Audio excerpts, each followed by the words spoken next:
Gente interessante, está começando mais um programa. Hoje, dois entrevistadores, Roberto Toledo e Marisa Morim, recebem os seus convidados. Toledo, você recebe quem hoje? Olá, meus amigos, um grande abraço a todos vocês. Elias tem um convidado hoje especialíssimo. Ele é o diretor de comércio exterior da Associação Comercial. Eu vou aprender, você vai aprender a mandar produtos para fora e trazer produtos de lá para cá. Eu, se eu fosse você, assistiria e ficaria comigo aí. Volto já. E você, Marisa, você recebe quem hoje? Hoje, Elias, nós vamos conversar com uma nutricionista. É claro que o nosso assunto em tempos de pandemia vai ser os cuidados que devemos ter com o coronavírus, com a Covid-19. Já, já. Então, gente interessante, começa agora.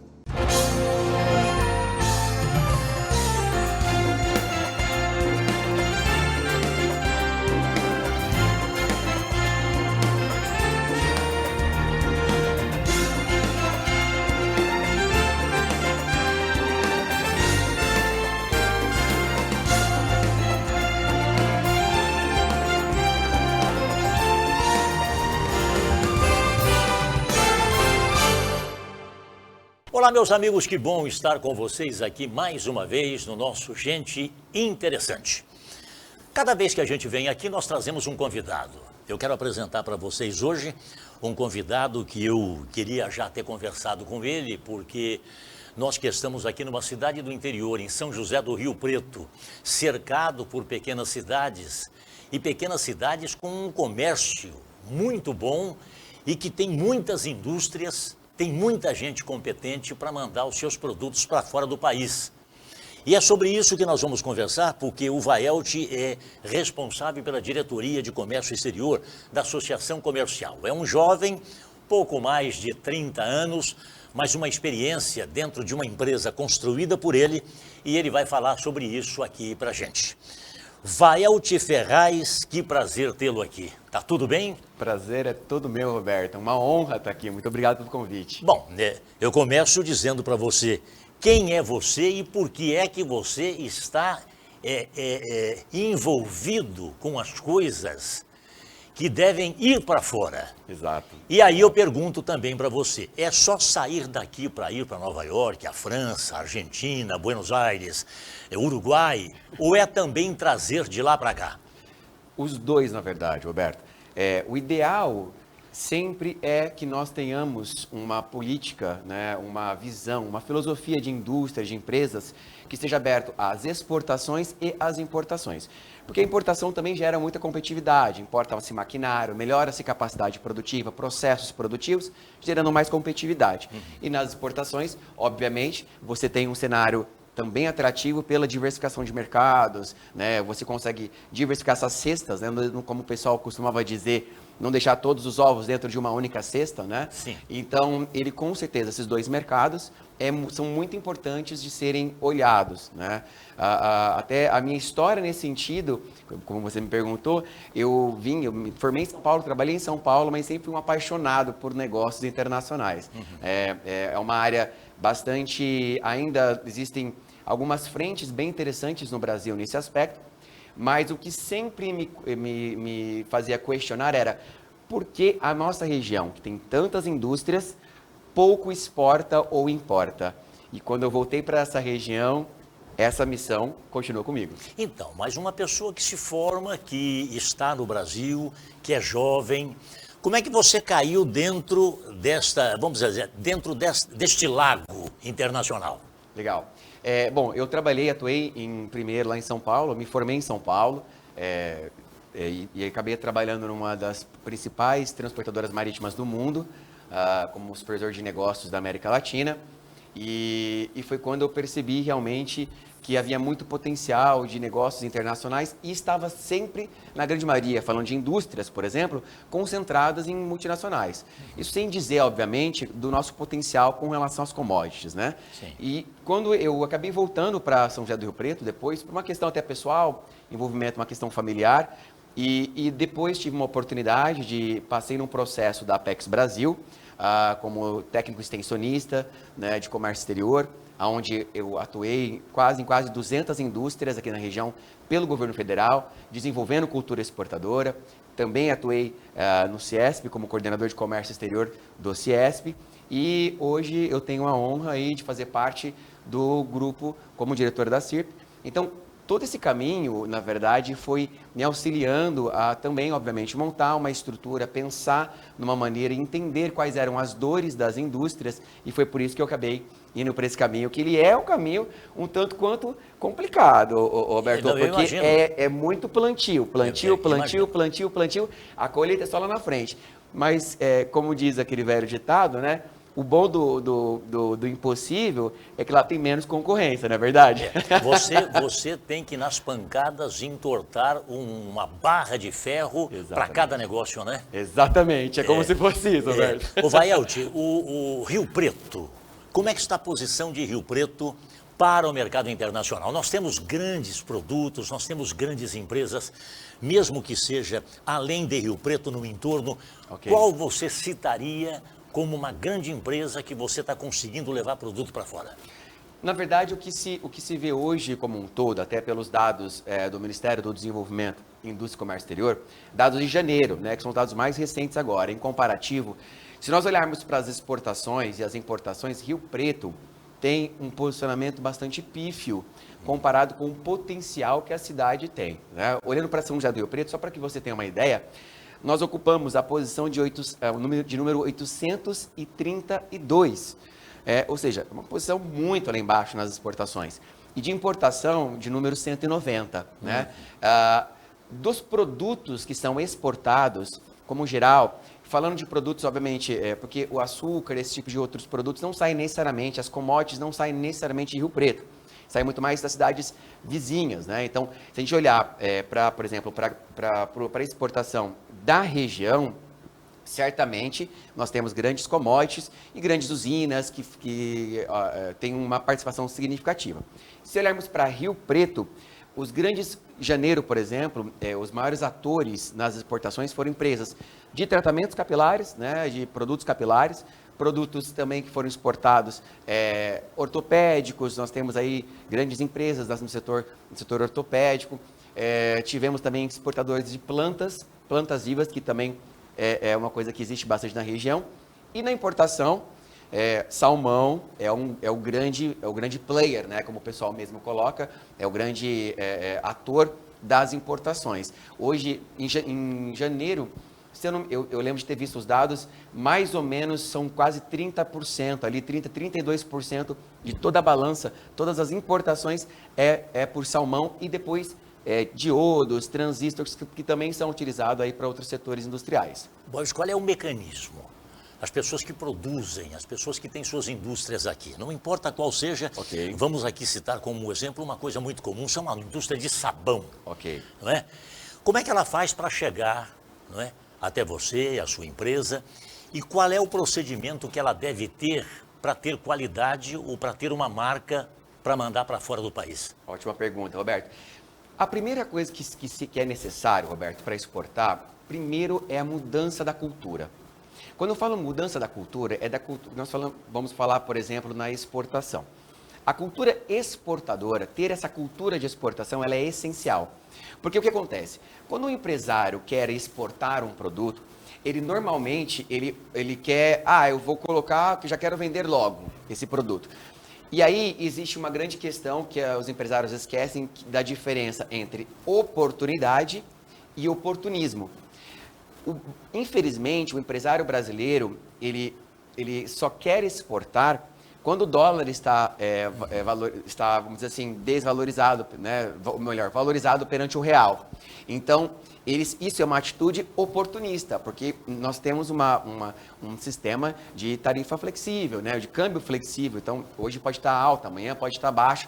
E aquele comprador que ele demorou tanto para chegar lá, se ele deixa de exportar num câmbio desfavorável para ele, obviamente que o comprador não vai querer mais fazer negócios com ele. Então, a cultura, o empresário precisa ter a seguinte concepção. Ele precisa, primeiro, de um planejamento. Entender da necessidade da exportação, ter um planejamento e saber que aquilo não é da noite para o dia. não é um processo que ele vai iniciar e já vai chegar lá fora e já vai começar a exportar, porque existem milhares de coisas que precisam ser analisadas. Né? O processo de exportação, se não é feito da maneira adequada, se não é feito de uma maneira inteligente, planejada, definitivamente o risco e as chances de dar errado são muito altas. Né? Então, por isso que ter uma cultura exportadora, pensar que se uma indústria que vende lá no norte, vende no nordeste e paga imposto, paga uma série de coisas, será que elas às vezes não conseguem vender aqui no Paraguai, aqui na Bolívia? Porque existem uma série de vantagens, falando da exportação especificamente, nas exportações. Por exemplo, isenção total dos impostos. Não se paga IPI, não se paga ICMS, não se paga PIS, não se paga COFINS. Então, a indústria, às vezes, ela fica brigando, né? E querendo mandar o produto dela para a região norte, nordeste, ou até mesmo aqui do lado, e tem custo, e às vezes, para um país vizinho nosso, ela seria muito mais competitiva. Então, por isso que precisa ter essa cultura exportadora. Uma pergunta para você responder rapidamente. Uma pessoa, uma indústria, um empresário que quer mandar produtos para fora do país, não seria interessante ele começar a mandar para fora dentro do país? Por exemplo, ele faz um produto aqui. Em vez de mandar para Nova York, mandar para a França, não seria interessante partir, no princípio, decidir mandar aqui para o Uruguai, Paraguai, Porto Alegre? Com certeza. Não é? Na verdade, Roberto, hoje se criou, como o Brasil é um país muito grande, se criou essa ideia de que primeiro eu tenho que alcançar o Brasil inteiro para depois começar a exportar. E, na verdade, você pode, inclusive, fazer as duas coisas. Claro. Porque você diversifica o mercado. E, com certeza, eu sempre indico, né, para clientes, para empresas, para as indústrias, que comecem na América do Sul. Por quê? Nós temos um acordo comercial do Mercosul. Você sabia, Roberto, que os países que fazem parte do Mercosul, eles têm o que eles chamam de desagravação arancelária, ou seja, o importador, acima de 90% dos produtos existentes no Mercosul, que são produzidos pelos países que pertencem ao grupo, eles não pagam, o importador no destino não paga o imposto de importação. Ou seja, uma indústria que produz não paga nenhum imposto para exportação, quando faz exportação, e o cara na importação não paga o imposto na importação. Logo, é muito mais competitivo ele iniciar aqui na América do Sul. Vai, para a gente terminar. Vamos lá. Né? Por que a associação comercial, qual o objetivo da associação comercial de ter uma diretoria com esta finalidade? Uma diretoria que, dentro dos princípios da instituição, é uma diretoria de comércio exterior. Por que a ACIRP, a Associação Comercial, tem esta diretoria? A ACIRP sempre foi muito vanguardista em uma série de frentes, né? Então, ela sempre muito preocupada com o empresário, né? Luta muito pelo setor privado, e ela já queria ter essa diretoria desde o começo dessa nova gestão. Porém, com a pandemia, obviamente eles tiveram que priorizar ações, e seguramente por isso que eles priorizaram aí com outras frentes. O que a diretoria de comércio exterior da ACIRP preconiza e por que ela criou essa diretoria? Primeiro, para gerar conhecimento para os empresários, para gerar treinamento, gerar cultura exportadora e importadora, poder ser um canal de comunicação do Estado, quiçá até da federação, com relação a eventos e coisas que vão acontecer, trabalhar com setores que são importantes para a nossa economia, não só local, mas regional, e a ACIRP, por isso que tem um papel primordial, porque tudo isso também, as exportações, é uma coisa fundamental para auxiliar na retomada do crescimento da nossa economia. Então nós vamos aproveitar para cumprimentar o presidente Kelvin Kaiser, não só ele, como cumprimentar toda a diretoria da Associação Comercial, que tem uma pleiade de grandes diretores, de grandes profissionais, e que hoje divide com a prefeitura, divide com o comando político de Rio Preto a importância dessa cidade, mas acima de tudo, a parceria que pode dar à cidade de Rio Preto essa consistência que é a política e o empreendedor. O político, o comércio, a indústria. Vaelti Taveira Ferraz Júnior. Para terminar mesmo, Vaelti, Que nome é esse, hein, rapaz? Que origem é essa? Porque quando a gente faz... Vaelt dá a impressão que eu estou entrevistando, eu não sei se é um americano, um alemão ou um francês. Qual é a origem do Vaelt? Na verdade, com a incorporação do W, a minha avó foi criativa e ela criou vários nomes com W, e aí o meu nome foi criado, na verdade, o nome do meu pai, e ele resolveu passar adiante, por isso que eu sou o Júnior, inclusive. Então é o seguinte, gente, vocês que estão em casa, se gostaram do nome Vaelt, podem usar à vontade, porque já está criado. Um abraço, Vaelt. Obrigado. Obrigado, Roberto. Muito obrigado. Meus amigos, muito obrigado pelo carinho. O Elias, espero que você tenha gostado. Um grande abraço a todos, muito obrigado e até o próximo encontro. O curso de odontologia da Unipós-Unorp está entre os 10 melhores do Brasil. É a primeira com aulas práticas e CAD/CAM para graduação desde o primeiro ano. Mais de 70 consultórios digitais com tecnologia de última geração. Corpo docente de mestres e doutores. E agora, também em 4 ou 5 anos para você.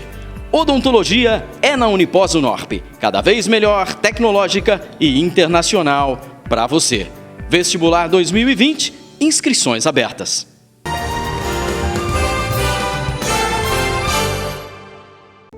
Então, gente interessante, começa agora.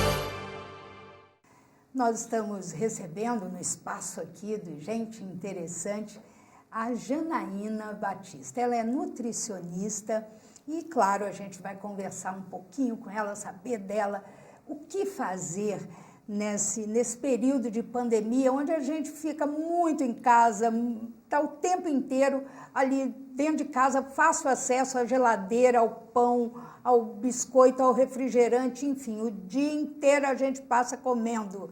É claro que eu e a Janaína estamos distantes aqui, seguindo as regras, não é? Para se evitar um contato mais próximo. Eu quero te agradecer por você vir aqui ao nosso programa, o Gente Interessante, e já começo perguntando. Tá difícil essa guerra com a balança. O que é que a gente deve fazer, Janaína? Acho que uma das coisas principais é organizar quanto a horários, né? Quer dizer, a gente fica muito tempo sem comer e acaba, quando vai comer, comendo muito mais do que nosso corpo necessita, né? E agora, todo mundo estando em casa, é importante também prestar atenção no que a gente tem na geladeira, no que a gente tem na despensa. Então, às vezes, ir fazer compra com uma listinha para não comprar guloseimas, né? Biscoitinhos, enfim, frios, esse tipo de coisa que a gente vai colocando ali para tirar gosto, né? Sim, e se a gente tiver esse tipo de alimento em casa, é o que a gente vai acabar consumindo, né? A gente acaba comendo o que a gente tem em casa. Você atende numa clínica e, é claro, que você tem lá os seus pacientes, mas nessa época de pandemia de coronavírus, a busca está maior? Sim, na realidade as pessoas estão preocupadas não só com a perca de peso, mas também com a imunidade, né? Que, na minha opinião, é que a gente deve focar mais agora nesse momento, né? Com certeza. Tem alimentos que a gente pode enfim, adquirir, tomar, comer, para melhorar essa imunidade, Janaína? Sim, tem alimentos que ajudam. A alimentação é relacionada com a imunidade, né? Então, tem alimentos como os antioxidantes, como verduras, legumes, frutos, que às vezes a gente deixa de consumir e tem suas vitaminas, né? Seus minerais, além de alguns alimentos anti-inflamatórios, como cebola, gengibre, limão, própolis, que são anti-inflamatórios, né, e ajuda aí nesse processo. Chá verde, alguns chás de gengibre, de maçã com canela. Parece que a fome aumenta. Na realidade não é a fome, né? Muitas vezes a gente se alimenta por preocupação, por ansiedade, né? Não é por fome, né? Com certeza. O nosso Não é a emocional fome está muito física. abalado também, né? Sim, com certeza. Então a gente tem que procurar, às vezes, prestar atenção na qualidade do nosso sono, que tudo isso influencia, né, no comer, né? E para não estar descontando a ansiedade, o sentimento na comida. E aí engordando, engordando, engordando. Isso.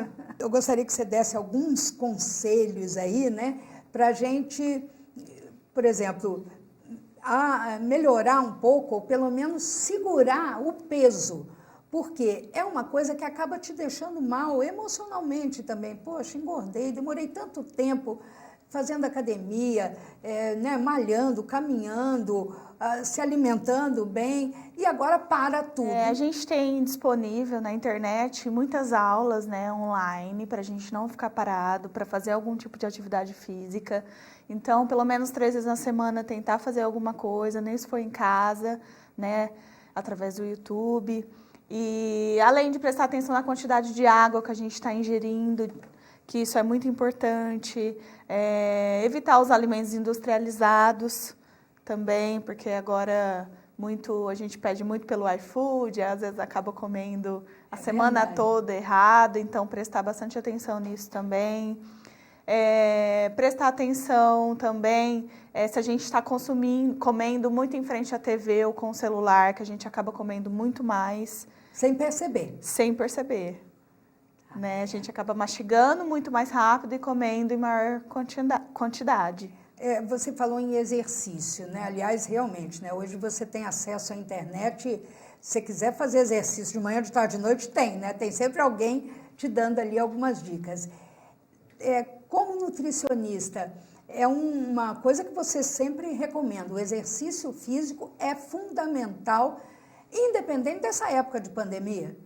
Sim, com certeza. O exercício físico, ele ajuda, né, na saúde, na imunidade, ele está diretamente ligado, né, à melhora da nossa imunidade, né?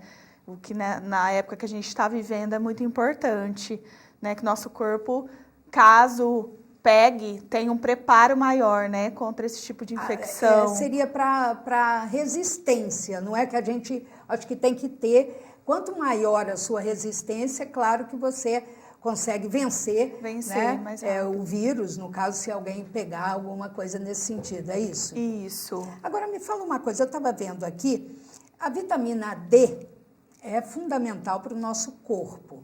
O sol, então, ajuda e muito. Sim, a vitamina D ela é uma aliada na imunidade, e então é importante a gente ter o hábito de tomar uns 15 minutinhos um sol antes das 10 da manhã e após as 16. Lembrando que nenhum tipo de vitamina a gente deve tomar por conta própria. Tem que ser sempre com a orientação de um médico. Então, assim, o sol é algo que está ali, que a gente pode estar tomando, né?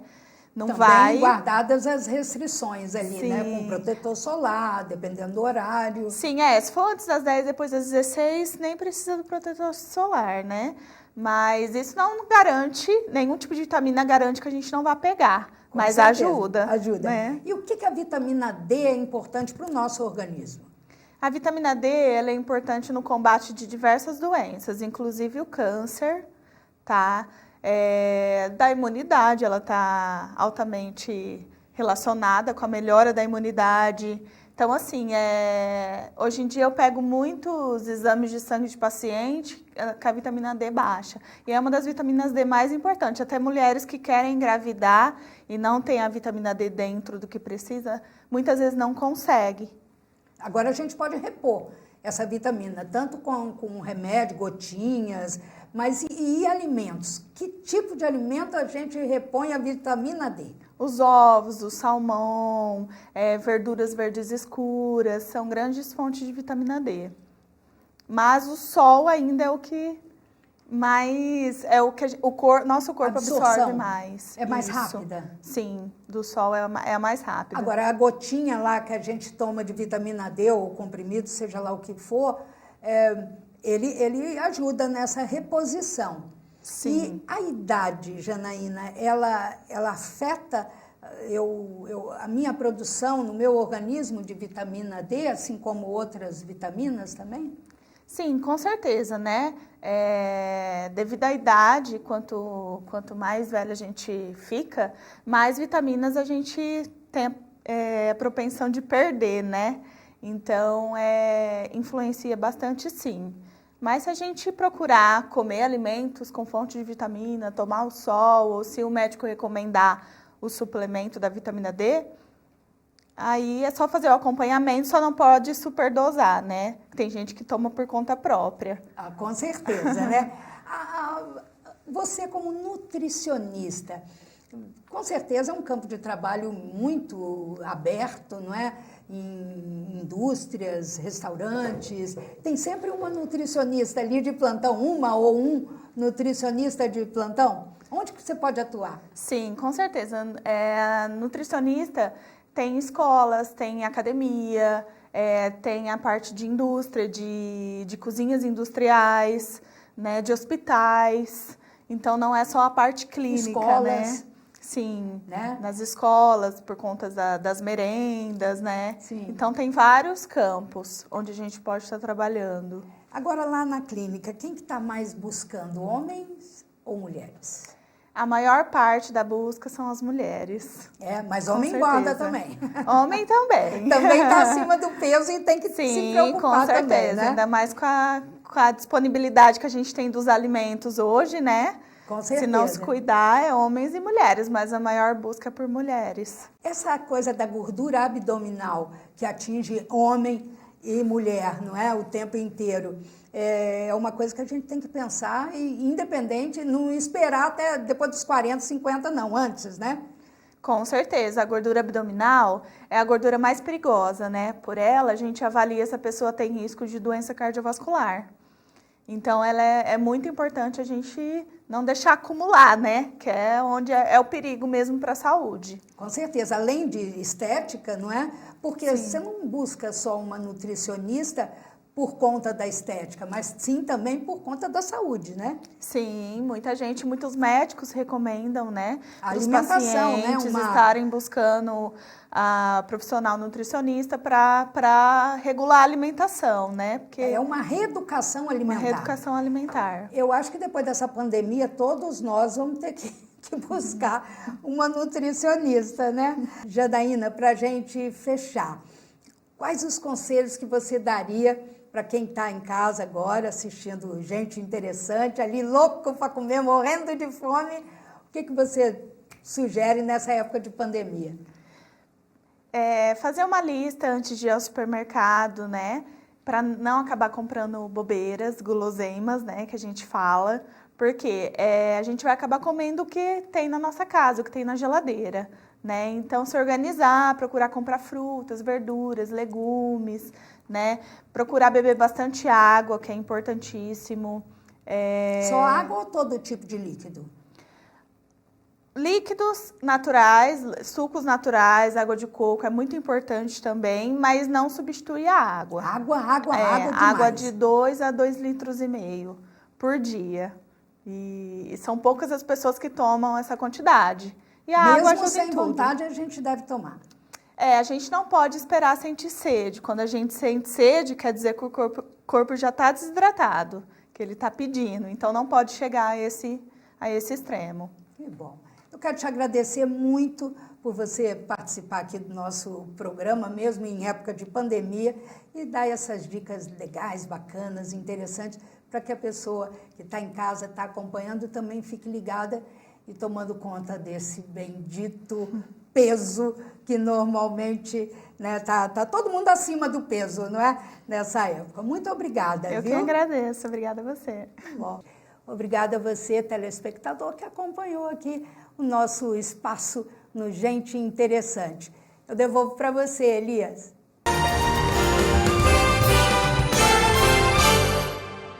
Bom, Gente Interessante, sempre trazendo as melhores entrevistas para você. E a gente quer deixar aqui no ar os contatos para você enviar suas perguntas, os casos que você gostaria de discutir, que entrevista que você gostaria que a gente trouxesse para você, tá? Você é, para nós, a pessoa mais importante que assiste o programa. Muito obrigado, até o próximo programa.